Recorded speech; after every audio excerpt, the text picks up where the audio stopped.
Hello everyone, स्वागत है आप सभी का स्टेप टू सक्सेस क्लासेस में। डेली करंट अफेयर्स की सीरीज में आज की वीडियो हम लोग 20 मई 2023 का करंट अफेयर डिस्कस करने वाले हैं। तो स्टार्ट करते हैं आज के अपने पहले क्वेश्चन से।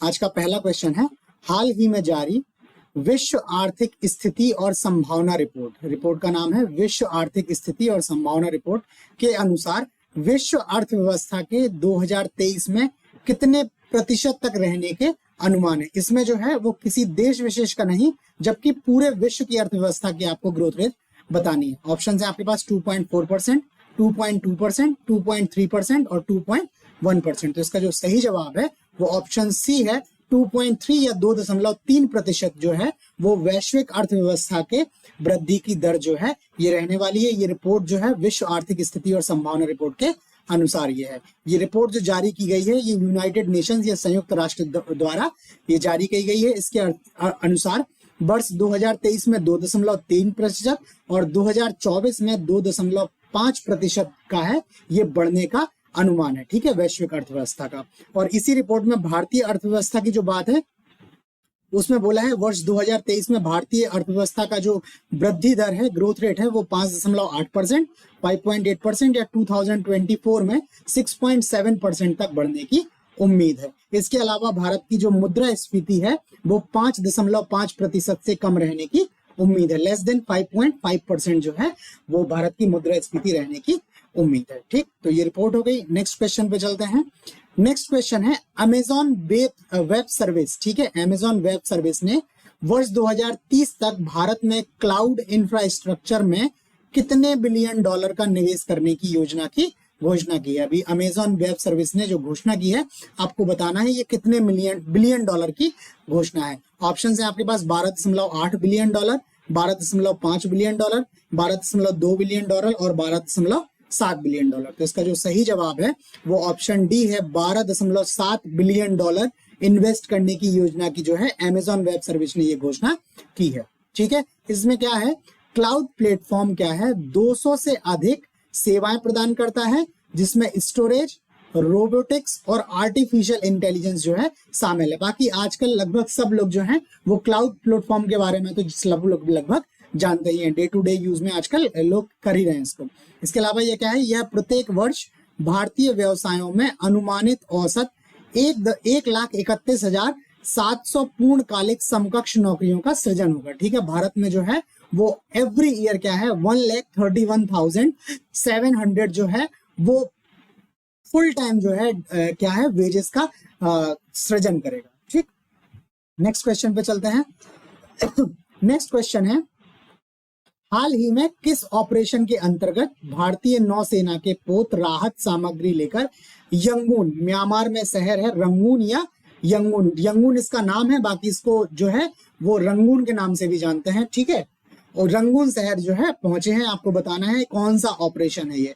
ऑप्शन है ऑपरेशन मदद, ऑपरेशन गंगा, ऑपरेशन वरुण और ऑपरेशन करुणा। तो इसका जो सही जवाब है वो है ऑपरेशन करुणा। ये ऑपरेशन करुणा के तहत क्या है, भारतीय नौसेना के जो पोत हैं वो यंगून राहत सामग्री लेकर गए हैं। एक्चुअल में अभी हमने आपको पहले बताया था चक्रवात मोचा चक्रवात जो आया है उसमें ये म्यांमार में जो प्रभावित लोग हुए हैं उनके लिए ये राहत सामग्री लेकर गया है। ये जो चक्रवात है मोचा, ये उत्तरी हिंद महासागर में एक उष्णकटिबंधीय चक्रवात था। इसने मई 2023 में म्यांमार और बांग्लादेश के कुछ हिस्सों को प्रभावित किया है। ठीक है, यह 2023 में उत्तर हिंद महासागरी चक्रवाती मौसम का पहला चक्रवाती तूफान था। ठीक है, जो चक्रवात का मौसम स्टार्ट होता है उस मौसम में ये 2023 का पहला चक्रवाती जो है तूफान है। इन जहाजों में क्या है, आपातकालीन खाद्य सामग्री, टेंट, आवश्यक दवाएं, पानी के पंप, कपड़े, पोर्टेबल जनरेटर, सैनिटरी और हाइजीन आइटम इनमें शामिल है। ये ऑपरेशन करुणा के तहत क्या है, भारत जो है म्यांमार में राहत जो मिशन जो है चला रहा है। नेक्स्ट क्वेश्चन पे चलने से पहले आपको बता दूं कि ये जो भी क्वेश्चंस डिस्कस कर रहे हैं ये डेली बेसिस पे आपको फ्री पीडीएफ के फॉर्म में टेलीग्राम के थ्रू प्रोवाइड किए जाते हैं। ये टेलीग्राम का हमारा यूजर नेम है, बाकी वीडियो डिस्क्रिप्शन में टेलीग्राम का लिंक दिया है, आप वहां से ये ग्रुप ज्वाइन करके ये सारे पीडीएफ्स ले सकते हैं। इसके अलावा यूपी SSSC की कुछ परीक्षाएं आने वाली हैं।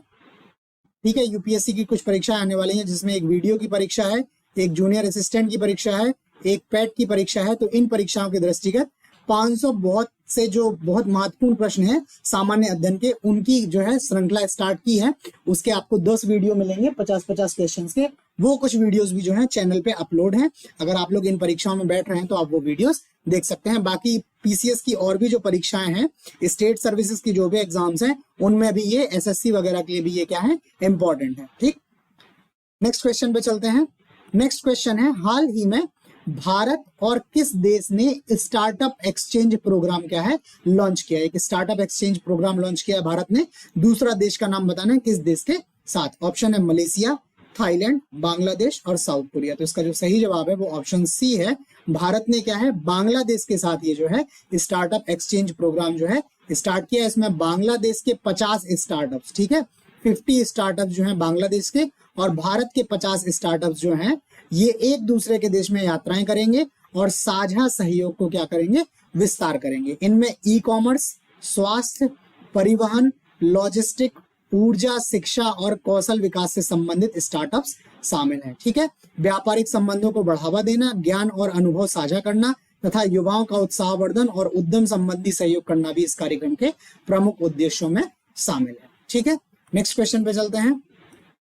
नेक्स्ट क्वेश्चन है, हाल ही में कौन सा देश एशिया पेट्रोकेमिकल उद्योग सम्मेलन 2023 की मेजबानी करेगा। ठीक है, एशिया पेट्रोकेमिकल उद्योग सम्मेलन 2023 की मेजबानी किस देश को करनी है, आपको उसका नाम बताना है। ऑप्शंस हैं जापान, भारत, इंडोनेशिया और फिलीपींस। तो इसका जो सही जवाब है वो ऑप्शन बी है।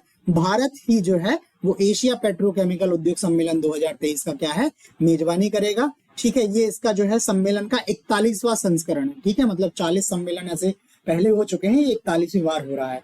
इस कार्यक्रम की मेजबानी जो है वैकल्पिक रूप से 7 सदस्य देशों, इसके जो सदस्य हैं वो 7 देश हैं, जिसमें Japan, Korea, Malaysia, Singapore, Thailand, Taiwan और भारत द्वारा की जाती है। इस वर्ष इस आयोजन में 1000 से अधिक प्रतिनिधि होंगे, जिनमें लगभग 400 विदेशी प्रतिभागी 26 से अधिक देशों के हैं। इसमें विशेषज्ञ चर्चा जो होगी, पेट्रोकेमिकल उद्योग भविष्य में सतत आर्थिक विकास की ओर ले जा सकता है। ये इसका विशेषज्ञ चर्चा का जो है विषय रहने वाला है। ठीक है, तो आज हमारे पास क्वेश्चंस में जो है इतने ही हैं। बाकी कुछ नए फैक्ट्स हैं वो भी डिस्कस कर लेते हैं। अभी कर्नाटक में जो है वो कांग्रेस सरकार ने बहुमत जो है प्राप्त किया था, अब उन्होंने मुख्यमंत्री की घोषणा कर दी है। तो सिद्धिरमैया जी जो हैं वो कर्नाटक के मुख्यमंत्री होंगे, और जो डीके शिव कुमार जी हैं जो चुनाव में प्रभावी रहे हैं और जो कांग्रेस के वहां के स्टेट यूनिट के जो अध्यक्ष हैं वो क्या है, उप मुख्यमंत्री के पद पर रहने वाले हैं। ठीक, इसके अलावा दूसरी नियुक्ति ये है, अभी अर्जुन राम मेघवाल जी जो हैं ये सांसद हैं, ये संसदीय कार्य और संस्कृति राज्य मंत्री थे, इस पद पे थे। इसके अतिरिक्त इनको विधि एवं न्याय मंत्रालय में राज्य मंत्री स्वतंत्र प्रभार का पद भी इनको दिया गया है। ठीक है, ये संसदीय कार्य और संस्कृति राज्य मंत्री तो है ही, इसके अलावा ये विधि एवं न्याय मंत्रालय में राज्य मंत्री स्वतंत्र प्रभार के पद पर भी हैं। इन्होंने क्या किया है, किरण रिजिजू जी जो हैं, ये जो अभी लॉ मिनिस्टर थे, लॉ एंड जस्टिस मिनिस्टर थे, उनका स्थान लिया है, और रिजिजू जी को क्या है, पृथ्वी विज्ञान मंत्रालय सौंपा गया है। ठीक है, और एक और फैक्ट है, अभी एक्चुअल में सुप्रीम कोर्ट में क्या है, पिटिशंस पड़े हुए थे। 3 खेल हैं, एक जल्लीकट्टू खेल है जो तमिलनाडु से संबंधित है, जो पोंगल के दौरान क्या है, आयोजित किया जाता है तमिलनाडु का। उसके अलावा बैलगाड़ी दौड़ एक होती है जो महाराष्ट्र से में होती है। इसके अलावा भैंसा दौड़ है जिसको कंबाला दौड़ भी बोलते हैं, कर्नाटक में होती है। इन तीनों में क्या है, सुप्रीम कोर्ट ने फैसला देते हुए बोला है कि ये सांस्कृतिक धरोहर है देश की। ठीक है, और इनके आयोजन में किसी भी तरह का क्या है, रोक इन पे नहीं लगाई जा सकती, इनको पशुओं पर क्रूरता नहीं माना जा सकता है। ठीक है, इन पे जो है वो बात दायर किया गया था कि ये जो है पशुओं पर क्रूरता जैसा कार्य है। ठीक है, तो सुप्रीम कोर्ट ने जो है इसके इन खेलों के फेवर में डिसीजन दिया है और बोला है कि इन खेलों का आयोजन जो है किया जा सकता है। ठीक, तो ये 3 जो खेल हैं, आपसे कभी हो सकता है मैचिंग में पूछ लिया जाए कि जल्लीकट्टू कहाँ का है, तमिलनाडु का, पोंगल के दौरान होता है। इस खेल में क्या होता है, बैलों को जो है नियंत्रित किया जाता है, लोग जो है वो मिलके बैलों को क्या है, नियंत्रित करने की कोशिश करते हैं। बाकी बैलगाड़ी दौड़ जो है महाराष्ट्र में है, और कंबाला दौड़ जिसको भैंसा दौड़ बोलते हैं वो कर्नाटक में है। अगर आप लोगों ने अभी कंटारा मूवी अगर देखी हो तो उसमें एक भैंसा दौड़ का सीक्वेंस भी है। ठीक है, तो वो वही जो है वो कंबाला दौड़ है जो कर्नाटक में आयोजित की जाती है। ठीक, तो आज हमारे पास करंट अफेयर्स में इतना ही है। बाकी आपको ये वीडियो कैसा लगा ये प्लीज आप हमें लाइक करके कमेंट करके जरूर बताएं। चैनल को सब्सक्राइब नहीं किया है तो चैनल को प्लीज सब्सक्राइब कर लें, और ये फ्री पीडीएफ के लिए आप लोग टेलीग्राम जब ज्वाइन कर लें। तो आज करंट अफेयर्स में इतना ही, बाकी कल मिलते हैं नए क्वेश्चंस के साथ। तब तक के लिए धन्यवाद।